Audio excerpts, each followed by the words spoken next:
Welcome to Ocean Stories, a podcast hosted by me, Lydia Carey, and me, Sarah Hersping. We may not be marine experts or even professional scuba divers, but we are curious about the ocean and ways to protect it. Every week, we chat with conservationists, researchers, business owners, and anyone else with an ocean story to tell. So whether you're a scientist or someone who's simply curious about the big blue, you're in the right spot.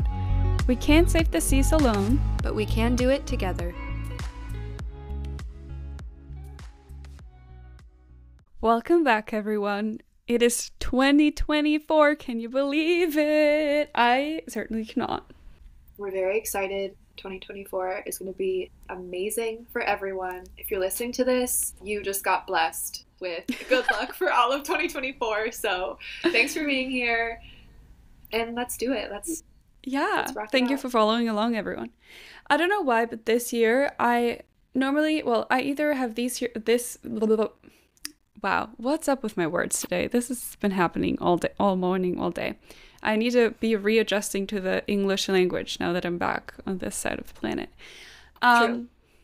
I was gonna say, sometimes I have these years where I'm like, okay, new year, new me, resolutions, manifestations, go, go, go. Sometimes everything is a little bit chaotic and I'm like in the midst of something and that doesn't really happen. I feel like the past years, it didn't really happen. This year, though, this year is to the max. I have my vision boards, my manifestation boards, my ins and outs of the year, my new year, new me. And I feel like it's actually, I don't know, I feel like 2023 was a chapter that was easy to close. It had a theme. The theme is over. And now 2024 has a new theme and I'm so excited for it. I love that. You? I feel that energy so much. I think everyone around me is in the same vibe. Like everyone's like, okay, here's the 90 things I'm going to achieve this year.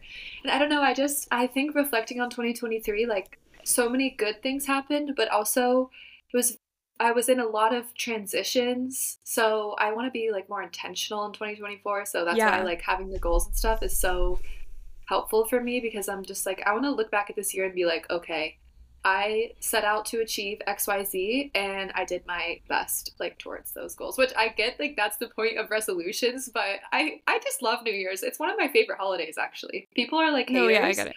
It's one of my favorite holidays ever because I love the idea of new beginnings. I love New Year, New Me. Like I know that gets so much hate, but it's like every day is a new day to achieve your goals. And I just love that energy. Me too, and I feel like sometimes it gets overwhelming and it's nice to have this clear cut. Like, I get that you can start a new sport any day of the year, but I don't know, sometimes to me, it really feels like opening a new chapter. And I kind of like this, I feel like everything's going to be a little bit cringe in this episode, but that's fine. Well, we're just going to indulge in this stuff, so but why is it cringe to have like goals, you know? Like, why is it cringy to like have resolutions?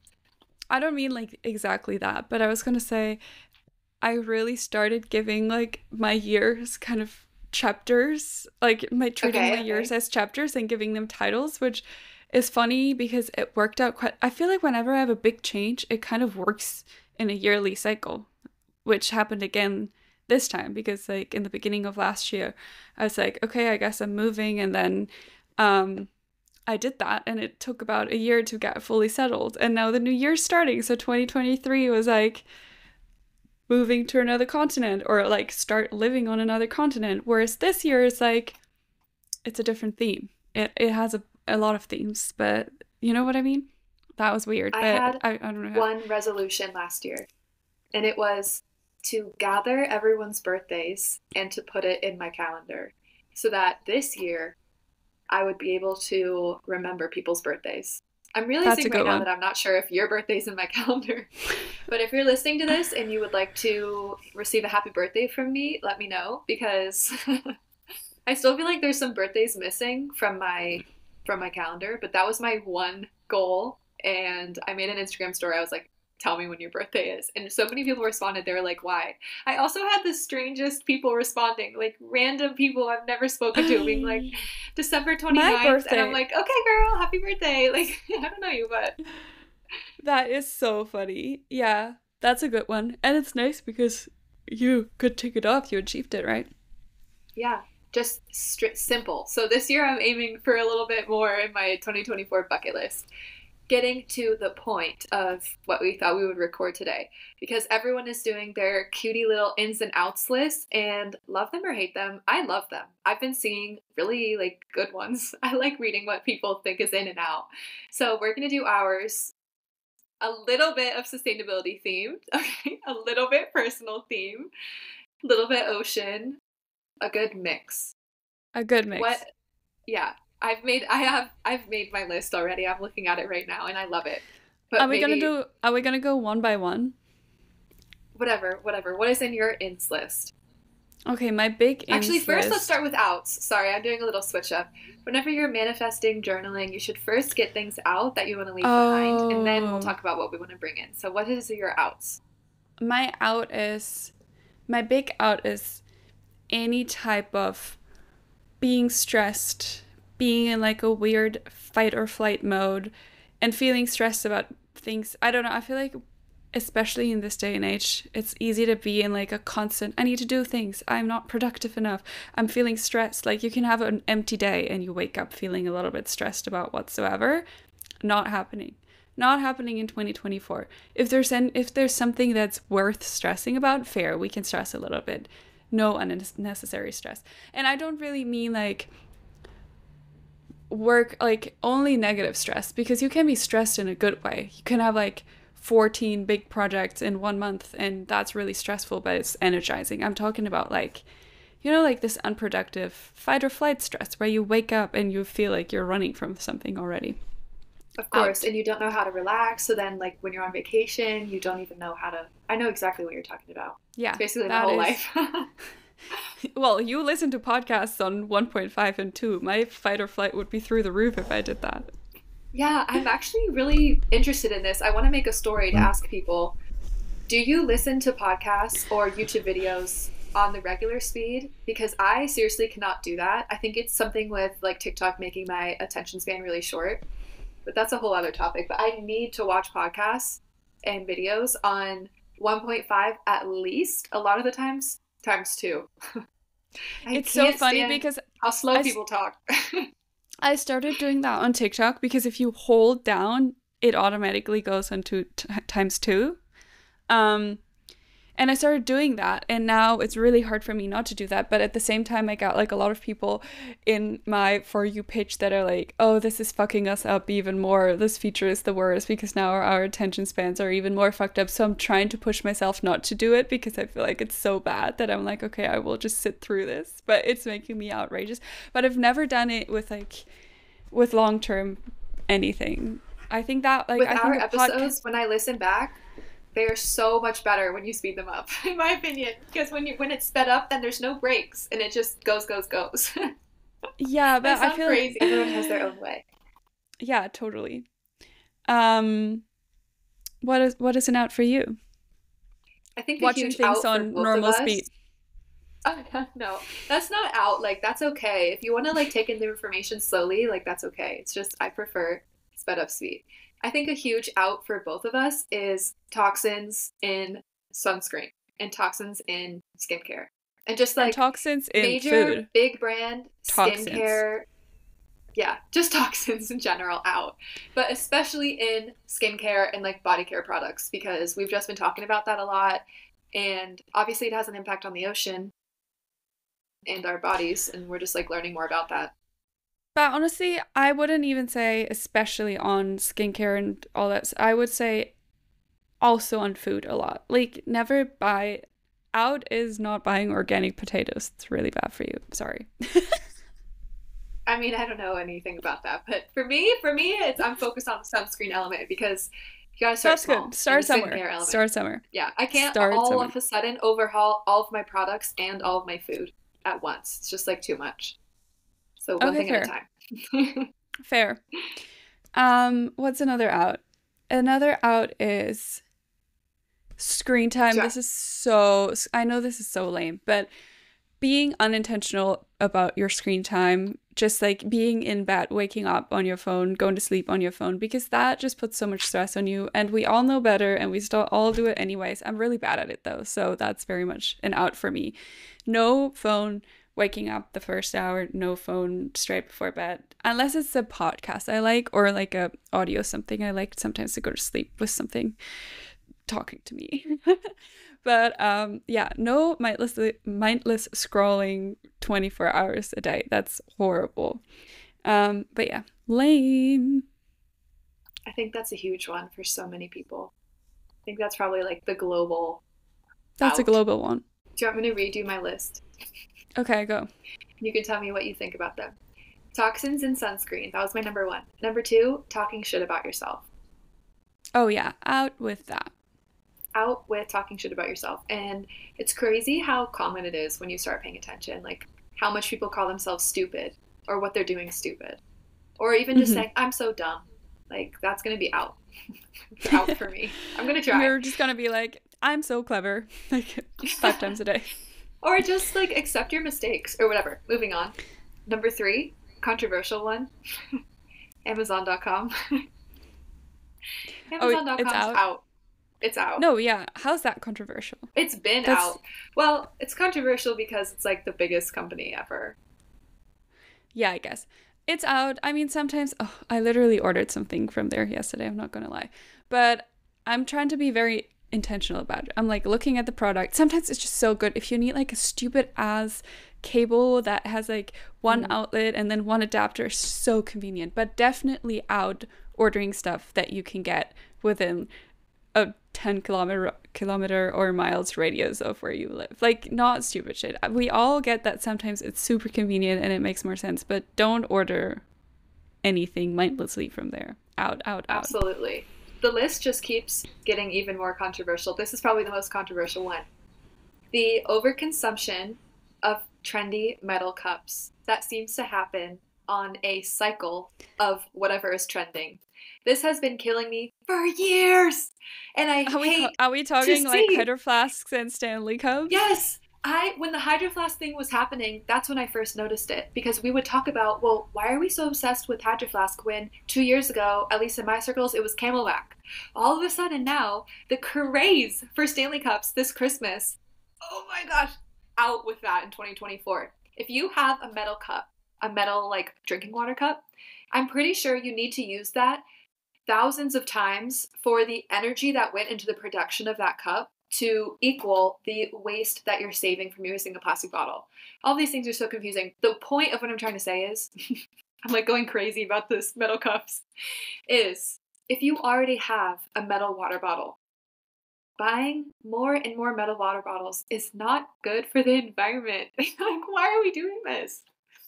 Yeah, but I feel like that's still it's a way better problem than people not using reusables at all. So, I mean, don't do it. Like, don't buy too many, but still better to have 5 Stanley Cups. Out, yeah, exactly. In is reusable bottles. Out is the overconsumption of water bottles on a trend. It's like we make one of them trendy and everyone has to buy it.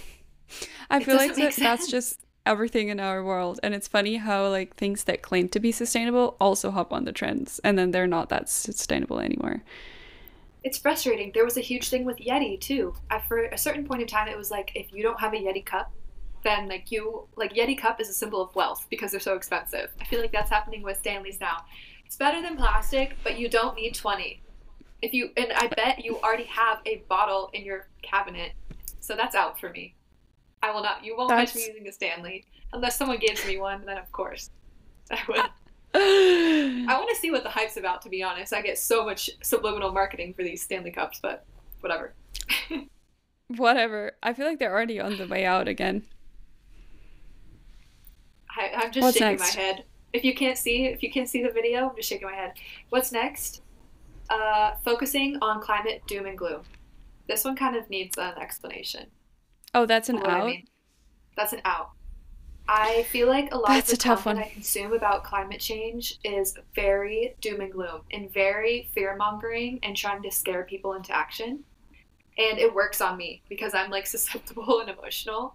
And that type of stuff just puts me in a state of inaction. It doesn't motivate me to get up and to try and do something to make a change because that content is so depressing and so scary. So out for me is like focusing on all of this negative stuff around climate change. Like, it's warming up faster than we ever thought, and there's plastic in our bodies and our lungs and in our hearts and all this negative stuff. Because even I like use that tactic of like trying to scare people, and I just don't think it's the most productive way we're going to actually find solutions to the climate crisis. So that's out for me.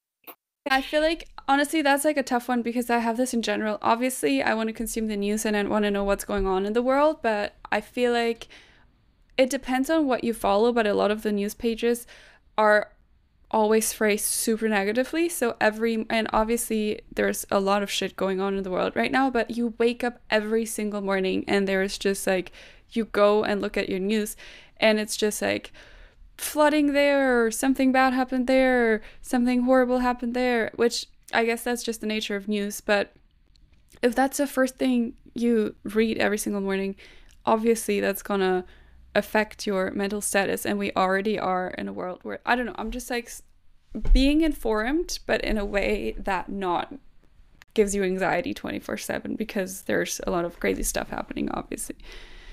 Yeah, and I'm talking about what you said, that everything is being phrased in a way to go viral and to get attention.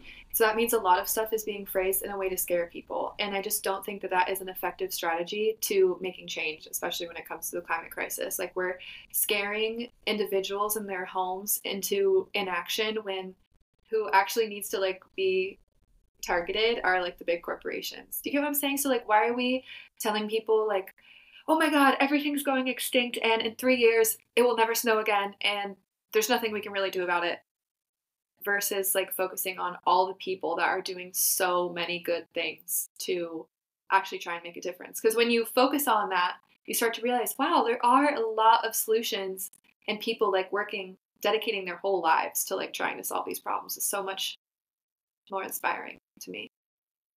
So Yeah. that's out for me. Out. It's so out that I broke my like whole computer by just ranting about that. My last out, yelling. Whoa, yelling.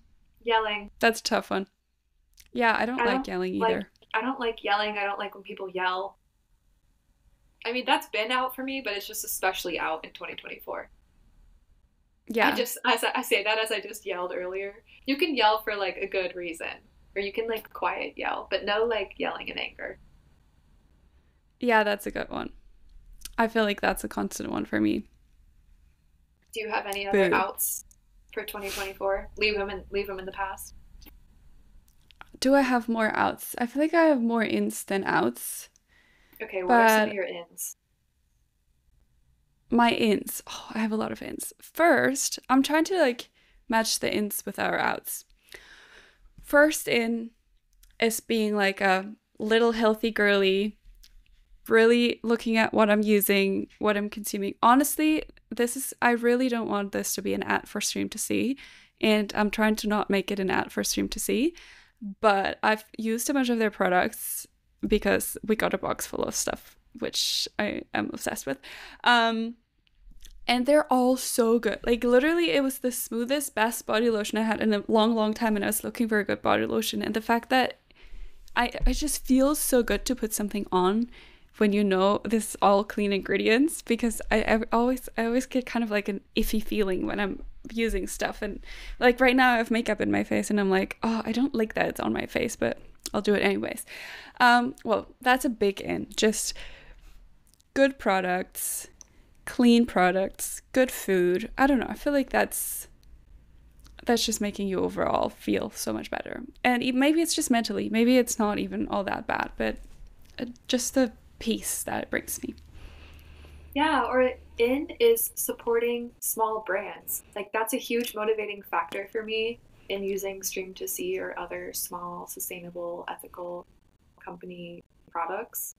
Like I would much rather put on Stream to See lotion or another small brand's skincare than like Nivea or CeraVe. It's just like I love the fact that the money is going to someone that like put their heart and soul into making this business. So in supporting small brands. Totally. Also with like everyday food, drinks, I am not gonna lie. I don't know, like, it's easy if you want to have your favorite coffee to go to like a big freaking chain, whatever it is. But it's so stupid because there's so many cute little cafes around, and then everyone's like, oh, all the cute cafes are disappearing. Meanwhile, getting drinks at like big corporations. So yeah, I'm trying to be more intentional. And when I go on a walk, I'm like, okay, I'm not going to go to the big chain. I'm going to go to one of the smaller ones. Yeah, same with food. I mean, yeah, it's always, sometimes you just gotta eat some yummy fast food every now and then. But just overall, like, I feel like we talked about this on the podcast before, but I'm always trying to envision who I'm actually giving my money to.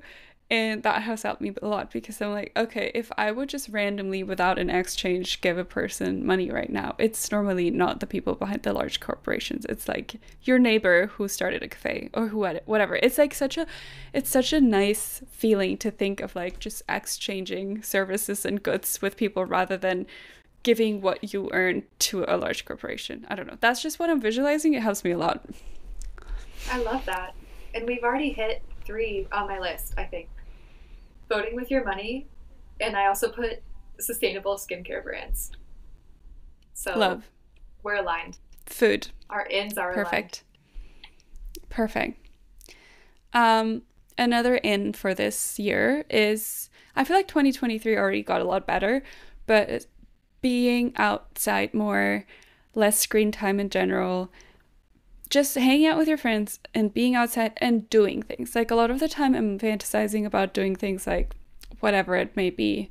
It can be work related or also like personal stuff like, oh, I wish I was going to do this, or I wish I was going to do a photo shoot for the podcast with Lydia, but then like just thinking about what it would be like for the longest time and not actually doing it, and just be like more spontaneous and be out there. Also, I feel like one thing that was me last year a lot, well, this is controversial and this is a thin line, but do you know the feeling when you only have like 2 hours of work a day and then it's really hard to get those done, and you kind of like spent the whole day doing these 2 hours of work, but then some days you have like... Do I know the feeling? The feeling is me. That's my constant feeling. Sorry, keep yeah, going. And I then know sometimes what you're talking about. And then sometimes you have like 10 hours of work and you all of a sudden you go to a workout class, you work 10 hours and you go to the groceries, and it wasn't even that stressful. I feel like I really want to get like have this like remove this feeling from my life of like dreading sitting around thinking, oh, I only have 2 hours so I can do it later. Just like get it out of the way and use my time more mindfully and not just sit around thinking about things I have to do without, and then not end up doing them. I don't know. So I feel like that was a big one last year. That is so true. Someone needs to do a study on that. I'm sure there are like procrastination studies, but that is the freelancer's Oh yeah, that's dilemma. Procrastination.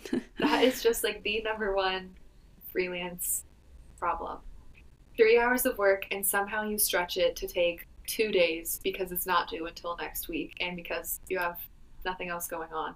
So you just allow like one task to take up so much time. Oh, and another one that's kind of like on the same page is just doing things, just not pushing things off so far. I've always been quite good with this, which can be a good trait and a negative trait, because if you tell me like, oh, let's do a big trip in 2020, December of 2025, I'm like, girl, either we're planning it in the next 6 months or don't even talk to me about it. Like I don't have the capacity of planning anything that's further than 6 months ahead of me. Maybe a year, but that seems crazy. But like not putting off things. So if you want to meet a person for coffee, not be like, oh yeah, I can probably fit it in 3 weeks from now. No, let's just do it tomorrow or tonight if you have time. I feel like it's always so easy to just push things further and further and be like, oh, I really want to go to this restaurant. And then you end up going there like 6 weeks later instead of just being like, okay, let's do it now. Let's go tonight. Let's just do it. Yeah, I like that a lot. Just living in the moment. And also, like, every day is a gift. That's cheesy. That's actually cheesy, but it's true. Every day is a gift, and tomorrow is not promised. So it's like, the longer you put something off, the less likely it is going to happen, because you don't know. You don't know. Yeah. I'm sorry. Why am I, like, so sketchy? You don't know. No, but, like, you get what I'm trying to say. Hopefully nothing bad happens, but, like, yeah, you get my point. Yeah. Another one that's, like, a fine line, too. I want to push myself more too. Like, for example, surfing. This is the year of surfing for me. I'm going to go more often. And then I'm always pushing myself and I'm going to say I'm going to go X amount of time. And then I'm not doing it. And then I'm talking myself down because I ended up not doing it. It's such a fine line. I want to be like, okay, this is the year where I'm actually consistently going and I'm not going to make excuses for myself. At the same time, I don't want to put too much pressure because I know that it always backlashes. That's like if someone knows how to figure this out, if they figure this problem out, let me know, because I don't know. I like to not push your limits because I used to do that a lot. Like if your body really feels tired and is achy and all that stuff, it's sometimes good to rest for a day. But then also you shouldn't use that as an excuse, like 20 days out of the month. You know what I mean? Like, it's a fine line. I have a struggle with this one. Have you heard of compassionate self-correction? It's a very like therapy term.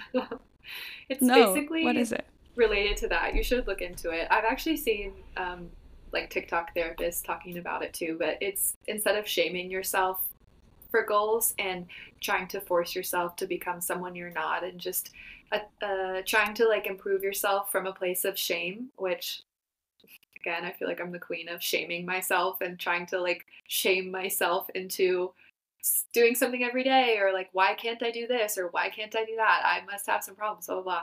Compassionate self-correction is like all about self-love and doing it from a different place and being kind to yourself as you would be kind to a child, things like that. I'm not a therapist, I'm not an expert, but it's really interesting. Yeah, so that sounds good. Compassionate self-correction. Out hating on yourself and setting unrealistic goals too. I am also the queen of setting unrealistic goals. Me too. I always set unrealistic goals, but I don't know if that hurts me a lot of the times. Like sometimes, I don't know, if I would start a Snapchat account now. We just talked about Snapchat. This is completely irrelevant. I would set myself a goal of like, oh yeah, I'm going to have 100,000 followers in a year. And then I don't hit it, but it doesn't really hurt me that much. But if I only set my goal to like 1,000, then I'm not going to do anything. I see. Is that weird? That's good. No, it's not weird. It's just if I don't hit that goal, then I feel really bad. So it does negatively affect me. But it's good that you don't. Like, okay, fair enough. That it's like kind of is indifferent.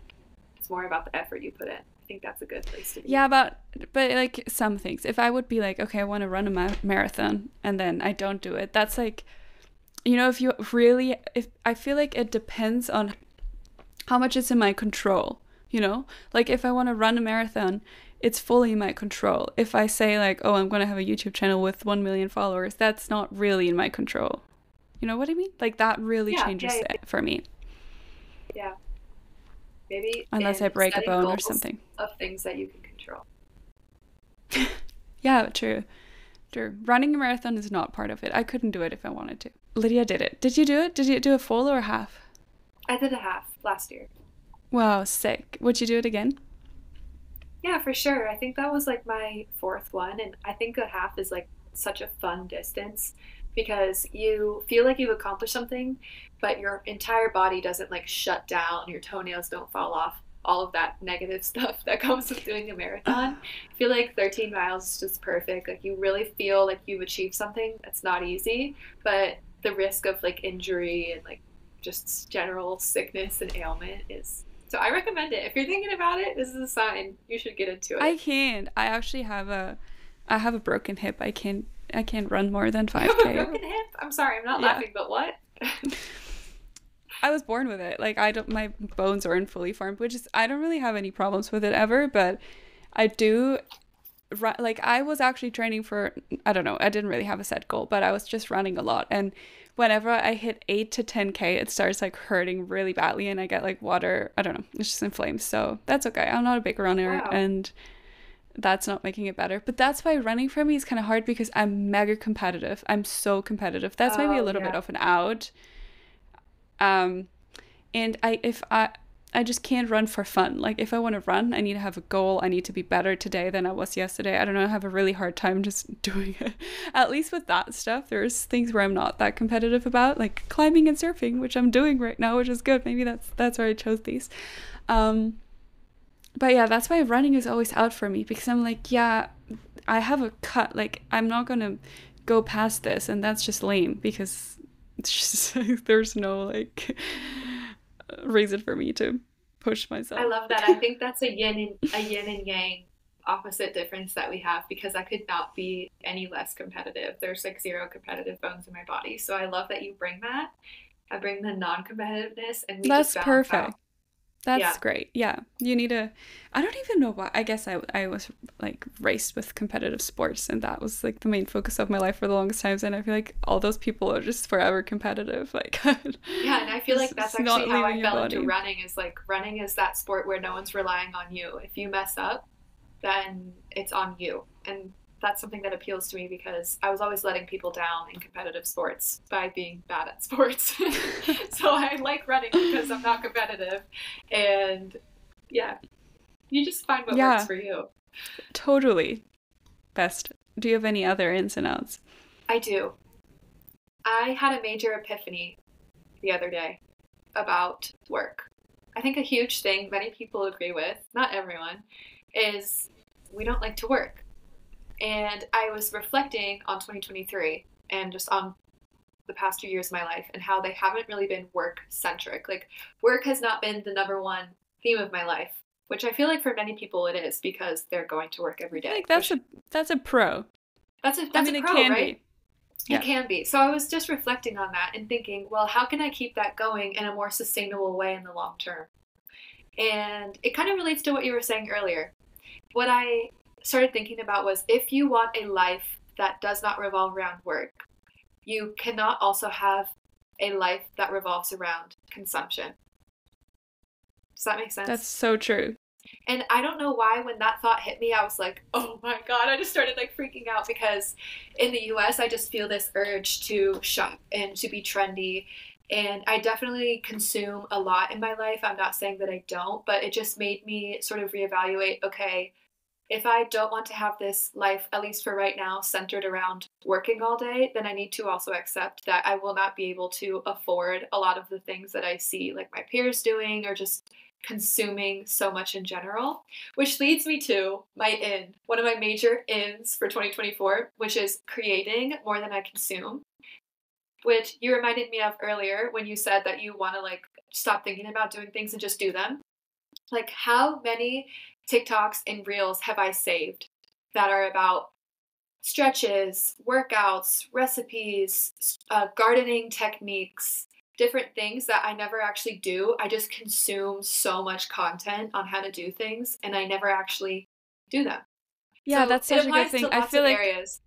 I feel like especially with consuming content, like I have millions and millions of like Instagram boards and Pinterest boards with all the things I want to do, and I'm like, if I would just stop scrolling and start doing even Yeah. like a tenth of them, that would be already helpful. One thing, actually, the thought that you had, I had last year. I was also a little bit forced to have that thought last year, but I was like, last year was my year of like being really aware of what I'm consuming and also the joy it brings me. And I think it comes a little bit also with the place that you're in. Like Totally. right now my which is maybe not for everyone, but for me it's very much like a city versus not so urban thing, because in the city it was a lot of like, hey, let's go shopping, let's go to the vintage store, let's go. I mean, bars, restaurants, I will always like, I love eating out. I love Yeah, going but to I get know a what you coffee in mean. the Like, in morning. a city, you're always consuming. Exactly. Whereas here, like here, the main thing is like, okay, we're going to the beach, we're going swimming, we're going surfing, we're going outside. Like I've barely ever even go to areas where there's shops, which obviously is very much like you're either whatever you enjoy. Like some people don't enjoy that as much, and I realized I don't really enjoy strolling. I don't like strolling and looking at things, because then I'm like, I don't want to buy anything, and I just don't like looking at the stuff that I don't want to buy. It's just making me want to buy it kind of vibes.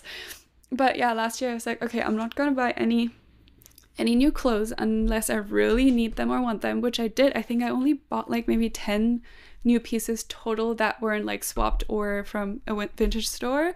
And I also Yeah. didn't do like crazy amounts of vintage shopping. To be fair, I got quite, because I'm working in like social media stuff, so I always get quite a lot of shit sent, like I got probably 25 bikinis, and then I'm like, I didn't buy a single one, meanwhile I had to get them for work. So That doesn't count. But just like being very intentional. And I started writing down lists of things, like bigger things I actually want. Like, I don't know, needing a new phone or wanting a new surfboard or a new wetsuit. But then having that I had that like in my planner, and it wasn't like a spontaneous, okay, I'm going to buy this now. It was more like, okay, do I want this? And then you reflect on it. And now I've been thinking for almost a year if I really want an Aura ring. I don't know, like just being more aware and not doing like crazy fast buys. And also I realized I don't like stuff, and clutter makes me anxious, and I don't like having a lot of things around. I mean, that's again, like some people love to have a lot of decorations and stuff. I love when I don't have a lot of stuff because then I don't have to deal with it. I guess it's not the same for everyone because some people actually enjoy all that stuff a lot. So if you enjoy little things and going to the markets and buying small little things, then I don't want anyone to feel like that's bad. But for me, less is better for sure. For my mental health, for my money, for my, yeah, all the things. It's just so peaceful. Sorry, that was a rant. I don't even know where that went. So you're a minimalist. Not really though, honestly. Just like yeah, I guess. It sounds like it. Yeah. I feel like whenever I think about it, yeah, but I feel like when I actually think about a minimalist, I'm thinking about these people that have like 2 pairs of jeans, like a capsule wardrobe. That's not me. I have a good amount of clothes still. Yeah, but a minimalist too is like not really having extra seasonal decorations, not having extra things, like being really careful about what you bring into your house, which I feel like is what you're describing. Yeah, seasonal decorations I dislike a lot. I like a Christmas tree. Behind me, just screaming. No. And I'm not saying like in general, but I could never in my life see myself having a house and getting seasonal decoration, like ever. I would say that's pretty minimalist. I'm having self-discoveries today. Yeah, for real. It's all a spectrum, but yeah, in today's society, that's pretty minimalist because it's all about like looks and how much you own, and so it's hard to go against the grain. Sure. And being more aware. Very much. My list of ins is like way too long for us to talk. Okay, go. Sorry. Yeah. No, don't be sorry. This is my favorite topic ever. Like I'm realizing how much I love talking about goals. Me too. We can't talk about all of them, but you said spending time in nature. I also put down like dinner parties. I wanted to have like a sustainable twist on them, but there's really not. I just love dinner parties, and I love having dinner with my friends. And so I wrote that That's down. One thing I'm like super down for because I feel like that's a big Europe versus the US thing. Totally. Like at home, it's so normal. You always cook with your friends, and it's so normal. Like, oh yeah, on Tuesday we go there and we cook this together. And I don't know, it's just like a very big part of the culture. And not only like going out to eat, but just like going over, having these people over. Everyone eats together all the time. And here that doesn't really happen a lot, or at least in my opinion, it doesn't happen a lot for me. I'm not saying like, okay, anybody needs to invite me, so I could do the same. I feel like it's more wherever I am, I become that person, but more dinner parties. Yeah. I love that. And I'm happy you said that because when I was in Spain, we were doing every single Monday dinner party, no matter what. I mean, not even really a party. It was mostly just like a get together and talk about whatever's happening. And I loved it. So good. Seriously, I recommend this to everyone. It's so important for your friendships, for your mental health. Like, oh my God, I love it. And when I come to San Diego, don't worry, because we'll have dinner parties. Situation, we're going to have some dinner parties. Yeah, for sure. Okay, voting with your money, we already said. Okay, this one I feel like you're going to like. In being a beginner. Whether it's surfing, podcasting, posting videos, being a painter, roller skating, whatever you want. Being a beginner is in. You heard it here first. Yeah, and just getting over yourself and not be I love, and I have the same, like everyone has it, that you hate being bad at something and then you don't do it because you don't want to be bad at something.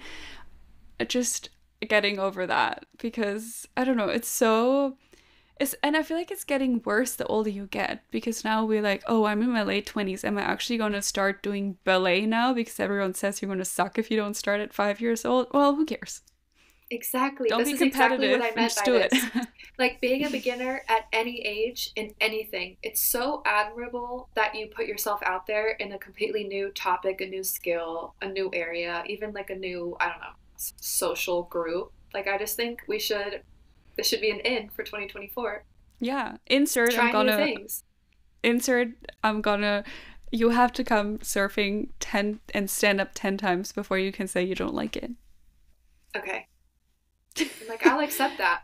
That's something I seriously struggle with is like just envisioning myself falling down over and over and just wiping out because I've done that so much and just getting so frustrated. Whatever, I'm a beginner. Like, it is what it is. Like, I didn't grow up surfing. Like, sorry, I have really low center of balance and it's hard for me to stand up and I have weak arms, okay? It's gonna be a process.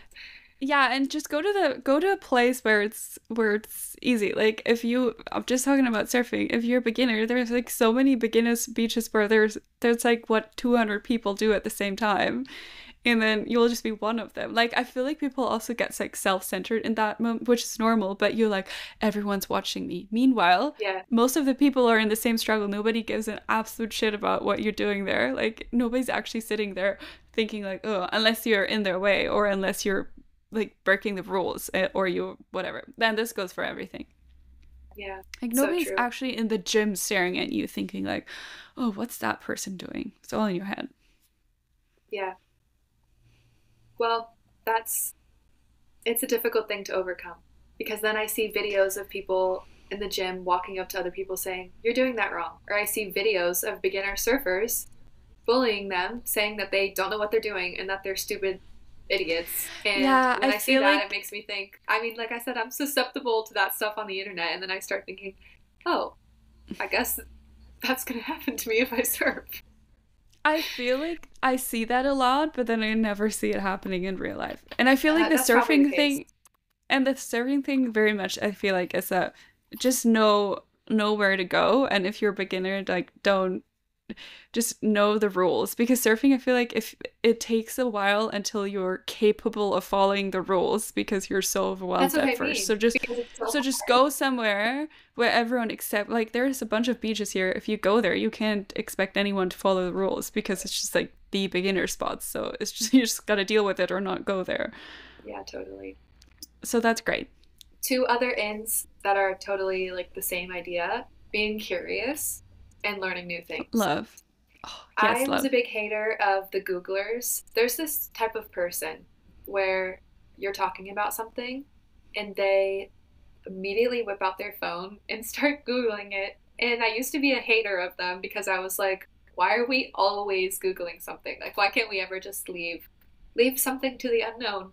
But now I'm like, no, it's in. Being curious is in. Learning new things, it's in. Yeah, but still, like sometimes the Googlers need to chill out. Yes, sometimes they Like need it's to step back, put the phone away.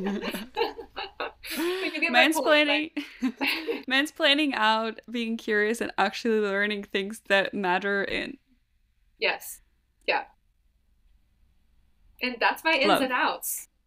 Whoa, that was quick. The ins went by fast. Well, I could really talk for 50 more minutes about my personal ins and outs, but I don't know if we have enough time today. Yeah, I also want to leave some parts of the manifestation boards just need to stay put there. It's I gotta don't stay on the always down love low.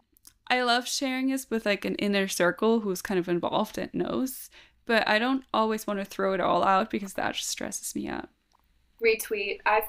Oh my gosh, that was a theme of 2023. Telling a lot of people about your goals, and some of them don't have your best interests at heart and start to like affect your energy around them because they don't have your best interests at heart and they don't have a good Yeah. reaction. That's like negative Yeah. energy towards your goals. So I totally understand. Like some of the goals Just be gotta like a little stay bit apart. selective. Yeah, or like with people Exactly. that you know for sure truly care about you and support you and want to see you succeed. Yeah, and then it's way more fun if you achieve the goal at the end. You're like, oh yeah, that was on my list. True. Signed off. Hopefully that happens to us. Yeah, but it does. Manifest it. Okay, this is one of the last things I'm going to say. This year, I don't know if it's good, if it's bad. I just started doing it because I have a hard time with like the whole, another controversial topic. I got a little bit more into the law of attraction things. I feel like I circle through. Sometimes I'm super into it. Sometimes I'm like, that is so cringe. Sometimes I'm back into it again. I'm trying to like pick the parts that I like. Do I fully believe it? I feel like it's almost a little bit like a religion. Do I fully believe it? No. Do I still see a lot of good in it? Yes. And I want to use that. So yeah, I just got into all of this, and I did this like, I feel like there's so many versions. You can have a vision board. You can have like a, whatever you want to call it, manifested. But I did this one where you see yourself, you picture yourself in a year from now, and you write everything down in like an I am and I have done kind of thing. Like if you want to, whatever, be a painter, you write down, I have painted an X amount of pictures and actually been part of a vernissage. So you kind of like state it in a way as if it has happened, and then you read it however often, either every morning, every week, every month, whatever you feel like. So you always have it on top of your mind, and you start your day with the intention of actually getting to that point, which again, this is just like, I feel like this is just my version of it. I'm sure the actual law of attraction version is very different. But yeah, that's what I've been doing for this year, and I feel like it's helpful. It's like reading your own story until it becomes reality kind of vibes. And yeah, that's totally law of attraction. That is living in the wish fulfilled and constantly affirming to yourself that you're already there, so that vision slowly enters your reality. Whether you look at it from like a weird spiritual perspective, not weird, if that's how you look at it, that's fine, or like a logical standpoint, like you're just reminding yourself of your goals, like either way, that's a super effective technique. Exactly. Because you're bringing these ideas into the real physical world by saying that they already exist. Yeah, and people even do it to the degree, and I've done it I've done it this year so far, 3 days, LOL, that like every day you can put like a little word down of like one thing that you did that's kind of bringing you closer. And because you have because you have a variety of things, like, I don't know, one thing is, let's say, a surfing related one, and one is a job related one. That gives you like a little bit of variety. So maybe you had a really lazy Sunday, but you still went out for a surf, so it still brought you closer to your like big goal at the end, because it's all one. And I kind of like this, but again, this kind of is like on the verge of, it could like put too much pressure on you, or you could talk yourself down if you don't do it. So I don't know, I'm like still figuring this out, but this is just throwing out ideas. Yeah, but as you can see, Lydia and I are very much in like in the goal manifestation vibe this year, which has not always been the case. So let's see how this year goes. I know. I mean, when you said that you go in and out of the manifestation thing, I felt that in my soul, because I've gone through phases where like that's all I think about is like what I'm manifesting, and I've gone through phases where I like set 0 goals because I just think it's like too much, and like, so I know what you mean. I love talking about goals, and if you listen to this whole thing, thank you for being here. I love you. Tell us about some of your goals. Honestly, write down, like, tell us some, because sometimes I get really inspired from other people's goals. Not that I want to steal someone else's goals, but it's more like, oh wait, I've never thought about this, and that's such an intentional, clever thing to do. It's so true. This just happened to me with my friend. I asked her, I love asking people what their resolutions are. I love New Year's, but anyways. And she told me some, and I was like, do you mind if I add one of those to my list? Because it was really good. And yeah, I will try to achieve that too. So I like that. Share your goals, the ones that you want to share, and we will read them. Share your goals. And yeah, I feel like that's about it for today. Happy New Year. Like I said, if you're listening to this, then you just got good luck for all of 2024. We have really exciting plans for 2024. Sarah and I will be together. Exciting. We just have so many ideas and a lot of good energy. So come along for the ride. And yeah, Happy New Year. See ya. Thanks for joining us for another episode of Ocean Stories. If you'd like to follow along on Instagram, you can find us at oceanstories_podcast for updates and behind the scenes. We'll also be sharing our ocean adventures on YouTube at Ocean Stories Podcast. If you like this episode, please show your support by leaving a review on Spotify or Apple Podcasts. Join us next Tuesday for more ocean stories.